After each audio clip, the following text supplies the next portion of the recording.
people walking in darkness have seen a great light. On those living in the land of deep darkness, a light has dawned. You know, our lives are an unpredictable journey. And it's a share of excitement and fear, joy and sorrow, yet in the midst of our uncertain path, a timeless promise illuminates our way. It is a promise of hope. The prophet Isaiah beautifully captures this essence in chapter 9 of his book, describing a people walking in darkness who have encountered a great light. In the Old Testament, the Hebrew language provides for us two distinct words for hope, yahel and kavah. Yahel, in its simplest forms, means to patiently wait. On the other hand, kavah carries with it the imagery of pulling a cord tight, creating tension and expectation for something good to happen. Both words emphasize the element of waiting, which is a common thread that is woven throughout the lives of biblical figures. During challenging times, the prophets of Israel declared that their only hope lie in waiting for God himself. There are over 40 references to waiting for the Lord in the book of Psalms. Even in the depths of despair, the psalmists clung to hope, recognizing that deliverance rests in the faithful and loving character of God. Biblical hope, however, is not the same as modern optimism.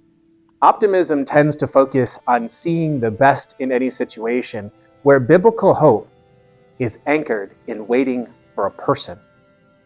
It is secured to the promised Messiah. Biblical hope transcends circumstances and rests in the foundation of trusting in God's character and remembering his past faithfulness. It is also forward-looking to the assurance that comforts fear, confronts anxiety, and relieves doubt with the unwavering peace found in God's promises. Even in the darkest moments of history, the biblical figures chose hope, believing that God will transform their discomfort, their troubles, into triumphs. The prophet Hosea, amid challenges that faced Israel, clung to hope, recalling God's past salvation and anticipating future deliverance. In Isaiah's prophecy in chapter 9, he foretells of the arrival of a child.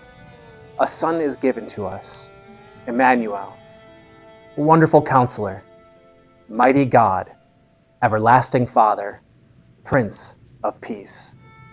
This child, this Jesus of Nazareth, is the light that pierces the darkness, shattering the yoke of oppression and bringing joy to the nations. As we navigate the unpredictable journey of life, we can anchor our hope in the person of Jesus. We must wait with anticipation and expectation, knowing that our hope is not in mere circumstances, but in the unchanging character of our loving God. We can rejoice in the promise of redemption and the dawning of a great light. Our hope is not fleeting optimism, but a steadfast assurance grounded in the reality of God's past faithfulness and the certainty of his promises for the future. May we, like those who walked in darkness, embrace the coming light, which is our source and enduring hope.